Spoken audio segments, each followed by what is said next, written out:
Alright, this is what the door looks like so far.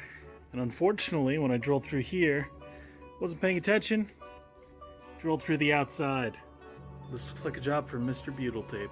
After this job, might be man's best friend. This is just a temporary fix for now. Ideally, what I would like to do is take some 2-part metal epoxy, mix that together, fill the hole, sand it down, repaint it, and it'll look like nothing ever happened. Morning. A little under the weather today. My mom got sick. She works for a grocery store, so people are coughing on her all the time, and this is something to be aware of. Please respect your workers, because this is a very common thing, and this is even pre-COVID, all that. People don't pay attention to how much they cough and don't cover their mouths. And then my dad got sick as well. My dad does not cover his mouth when he coughs, and coughs over everything all over the kitchen, so naturally now I'm sick as well. Anyway, back to the topic at hand. I'm currently working on installing this jimmy-proof lock onto the bus, and this is going to attach to the rear door.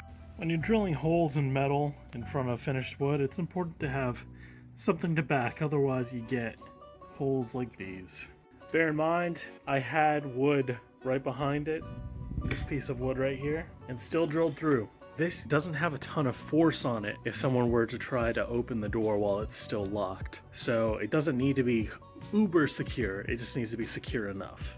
So something to keep in mind here is that this handle has a lot of side-to-side play. These holes here and these lugs don't always engage properly. What I'm gonna do is I'm going to file this side down of the lugs, so that way as you're locking it, it should help to realign everything.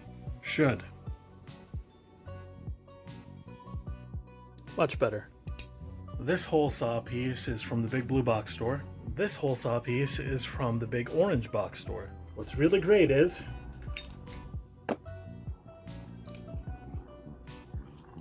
they're fully compatible with each other.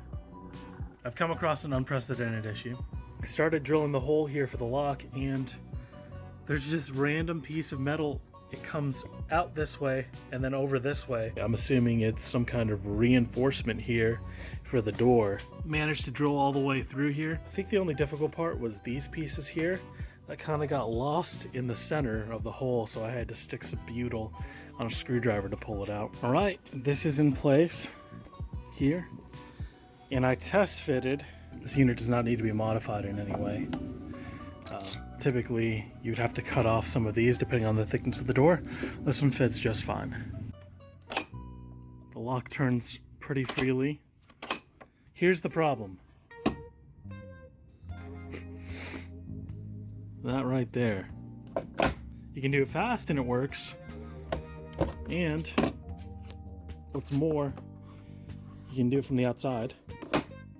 I'm gonna go ahead and take material off this side here and this side here. Alright, so I did encounter an issue with the lock where it seemed like there was a lot of tension on the end. I just trimmed a little bit just to see if that will work.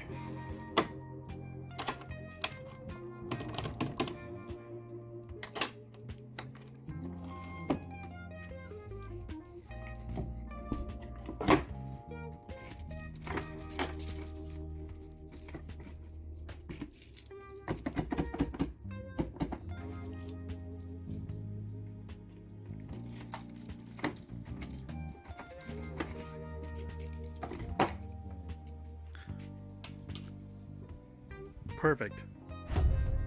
Okay, so took a couple days off. My parents and I got sick, but we think it might be the Rona. I have pretty mild symptoms. They have relatively mild symptoms. Brief but regular moments of dizziness, probably my first day. No longer dizzy anymore. Sore throat, mucusy. Those two things have persisted. So I'm out here working on the bus. Right now, I'm working on the shelving. So this is the shelf that is going to go along this wall